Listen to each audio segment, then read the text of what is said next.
போக்குவரத்து ஊழியர்கள் வேலைநிறுத்தத்தில் ஈடுபட்டுள்ள சூழலில் அவர்கள் முன்வைக்கும் ஆரம்ப கோரிக்கைகள் என்னென்ன விரிவாக பார்க்கலாம். 15வது ஊதிய உயர்வு பேச்சுவார்த்தையை தொடங்க வேண்டும். ஓய்வு பெற்ற தொழிலாளர்களுக்கு 96 மாதங்கள் வழங்க வேண்டிய அகவிலைப்படியை நிறுத்தி வைத்துள்ள அரசாணையை ரத்து செய்ய வேண்டும். 2003 ஏப்ரலுக்கு பிறகு பணியில் சேர்ந்தவர்களுக்கு பழைய ஓய்வூதிய திட்டத்தை நடைமுறைப்படுத்துதல், காலி பணியிடங்களை நிரப்புதல், ஒப்பந்த அடிப்படையில் ஓட்டுநர் நடத்துனர் பணி நியமனத்தை கைவிட வேண்டும்.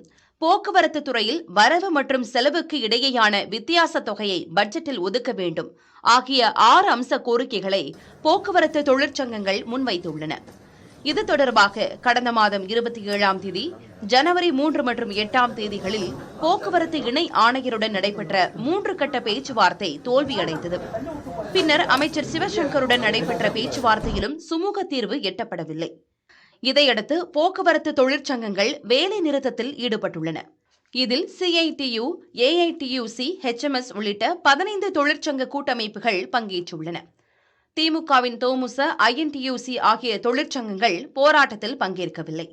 தமிழகத்தில் ஒட்டுமொத்தமாக 20,500 பேருந்துகள் பயன்படுத்தப்பட்டு வரும் நிலையில் 40,000 ஓட்டுநர்கள் மற்றும் 40,000 நடத்துனர்கள் பணியாற்றி வருகின்றனர். தோமுசாவில் 80,000 நபர்கள் உறுப்பினர்களாக உள்ளனர்.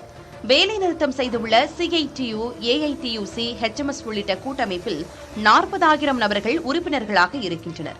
அண்ணா தொழிற்சங்க பேரவையில் 20,000 உறுப்பினர்கள் உள்ளனர்.